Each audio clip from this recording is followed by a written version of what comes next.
സ്വാഗതം മീഡിയ ഗ്രാമത്തിലേക്ക്.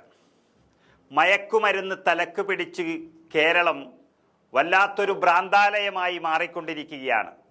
അത് പിണറായി വിജയൻ സർക്കാർ വന്നതിന് ശേഷമുള്ള വലിയൊരു മാറ്റമെന്ന് ജനങ്ങൾ വിശ്വസിച്ചു തുടങ്ങിയിരിക്കുന്നു.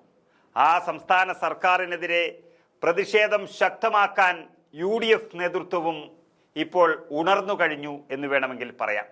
സംസ്ഥാനത്ത് വർദ്ധിച്ചു വരുന്ന കൊലപാതകങ്ങൾക്കും ലഹരി വ്യാപനത്തിനുമെതിരെ മാർച്ച് 5-ാം തീയതി സെക്രട്ടേറിയറ്റിന് മുന്നിൽ ഉപവാസം നടത്തുകയാണ് UDF.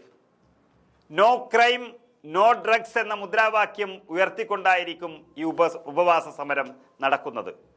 അതുപോലെ തന്നെ മാർച്ച് 13-ന് SC/ST ഫണ്ടുകൾ വെട്ടിക്കുറച്ചതിനും ന്യൂനപക്ഷ ഫണ്ട് കുറച്ചതിനുമെതിരെ കൊച്ചിയിൽ പ്രതിഷേധവും സംഘടിപ്പിക്കുകയാണ്. ഏപ്രിൽ 4-ന് കേരളത്തിലെ എല്ലാ തദ്ദേശ സ്ഥാപനങ്ങൾക്ക് മുന്നിലും രാപ്പകൽ സമരം നടത്തുകയാണ്.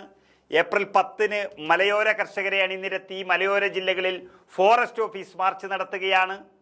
പ്രതിപക്ഷ നേതാവ് നയിക്കുന്ന തീരദേശ യാത്ര ഏപ്രിൽ 21-ാം തീയതി മുതൽ 30 വരെ നടക്കുന്നു. അത് കാസർഗോഡ് നെല്ലിക്കുന്ന് മുതൽ തിരുവനന്തപുരത്തെ വിഴിഞ്ഞം വരെയായിരിക്കും ആ തീരദേശ യാത്ര. അതുപോലെ വനം നിയമത്തിൽ ഇളവ് ആവശ്യപ്പെട്ടുകൊണ്ട് പ്രധാനമന്ത്രിയെ കാണാനും UDF തീരുമാനിച്ചിരിക്കുന്നു. UDFന്റെ ജില്ലാ തലത്തിലും പഞ്ചായത്ത് തലത്തിലും പ്രക്ഷോഭങ്ങൾ നടത്തുകയാണ്. താഴെത്തട്ടിലുള്ള പ്രവർത്തകർക്കായി ക്യാമ്പ് സംഘടിപ്പിക്കാൻ പോവുകയാണ് UDF. കൊലപാതകങ്ങൾ ഇത്രയധികം വർദ്ധിച്ചിട്ടും ഒരു നടപടിയും ഉണ്ടാകാതെ നോക്കി നിൽക്കുന്ന ഒരു സർക്കാരായി പിണറായി വിജയൻ സർക്കാർ മാറുന്നു.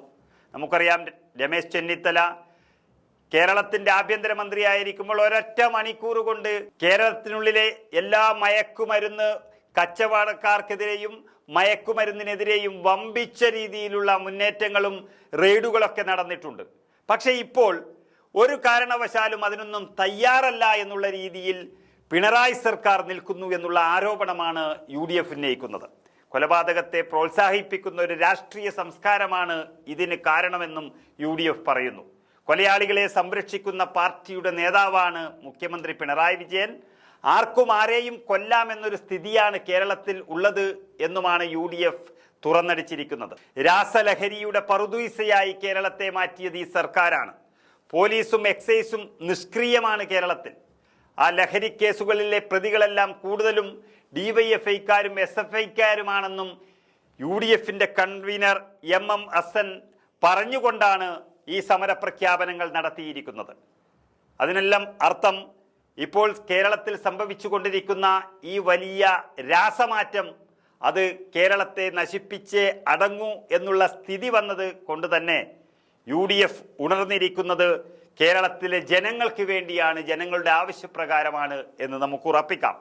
ഈ മയക്കുമരുന്നുകളുടെ വ്യാപനവും കൊലപാതകങ്ങളുടെ വർധനവുമെല്ലാം കാണുമ്പോൾ പ്രതികരിക്കാനിരിക്കാൻ കഴിയില്ല എന്നുള്ള ഉറച്ച തീരുമാനത്തിലേക്ക് UDF കടന്നിരിക്കുന്നു. ഇതൊരു നല്ല സൂചന തന്നെയാണ് UDFനെ സംബന്ധിച്ചിടത്തോളം.